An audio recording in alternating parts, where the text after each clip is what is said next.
Yaz görmedi günlerim, yığırt çıkardı yüzüme. Yine içimde uçar umut kuşu, yapraklar koşar güzüme.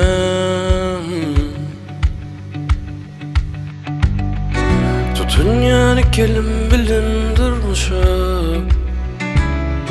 misli vashançak durmuşun guruluşu. Başarmak nesip etmez her kime, yaşap geçip git ya sonuçta.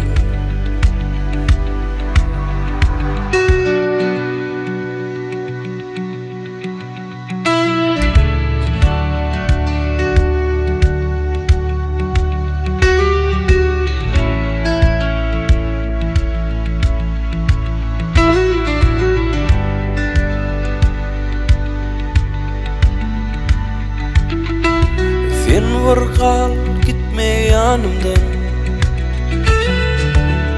sen bol benim ağlıdan.